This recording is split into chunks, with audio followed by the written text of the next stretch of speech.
How's everybody doing tonight? Tonight we're going to go over a little video that starts out, I cover message boxes and input boxes, and then we get into a little bit of error checking. Now this file that I'm using right now, it's called Message Input Boxes. That is available to you for download in this link, as well as the next one I'm going to use. Message boxes are pretty straightforward.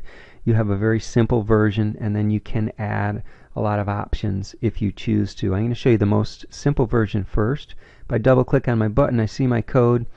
The most simple version of a message box, it's just messagebox.show and then whatever text you want to appear in the message box. It does have to be in parentheses and it does have to be quoted. So I'm going to run this. I click my box and it asks the question, are you a smoker? Notice I don't see anything up here in the blue box like a caption. It's just the message itself. That's the most simple type, and you can use that all the time if you want. Also notice the default is just to have the OK button. Nice thing about the message box, it gives the user a message. It basically forces them to interact with the message because they can't go on in the program until they click the button. Next one I want to show you is a message box with a caption. It looks pretty much like the one right above, but in the message box function, if you hit a comma and then you type some more text, that will be your caption. Now if I run this one, I'm going to see what happens is it looks pretty much like the other one, except it does have smoker question as my caption up here. My third one I wanted to show you is a message box with different buttons. Remember the default was the OK button, but you get to decide which button you want to see. So again, I start out the same, messagebox.show, are you a smoker? That's my prompt. Smoker question is my caption. Now I've got messagebox buttons dot yes no. You could set it to yes no, you could set it to pretty much whatever you want. One of the nice things I try to get people to realize is use the autocomplete. Watch this. If I just got to the point where I had just typed messagebox buttons dot, what it does is it shows you all the different options that you can have for message box buttons. I could have abort, retry, ignore, or just OK cancel, or yes no. The nice thing now is I just click the one I want. I decide I want yes no. To accept it, I hit the tab key and then it's there. So I don't really have to do a lot of typing. So in this one, I've got message box with buttons. I click it and I notice it comes up. It still has my prompt, it still has my caption, but now instead of just having the OK button, I have yes no.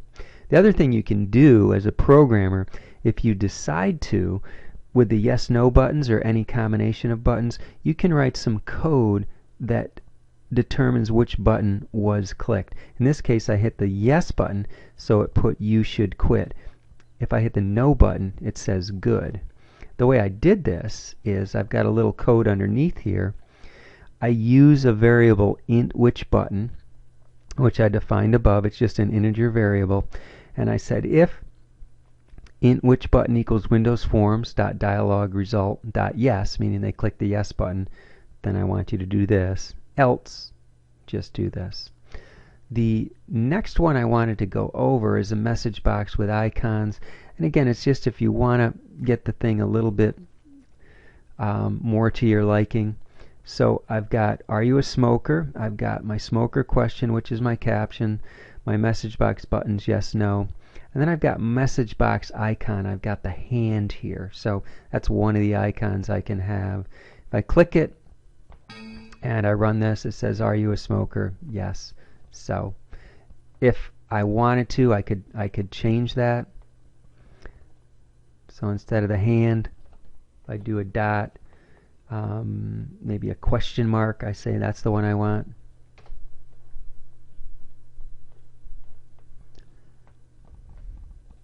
And I run it again, and now it has the question mark.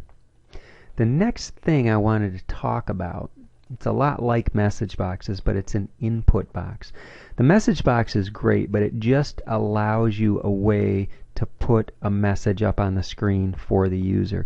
It doesn't allow you a way to get information from the user. What's great about the input box is it does both. It lets you put a message up on the screen, but it also allows you to get information from the user. We use input boxes a lot when we do error checking. Let's say, for example, we're looking for somebody to put in age and they don't give me a number. With error checking, I can flag it, but then I use an input box to prompt the user to give me the correct information. The example I have here, I just have an input box and I ask them to enter test score, and I put it into a variable called DBL test1, and then I take this variable and I put it into a text box. So if I run this one, input box, it says enter test score 1. I'm going to say I got an 89, and I click it and it goes into my label in this case. Anyhow, kind of a short run through with message boxes and all their additional options and input boxes.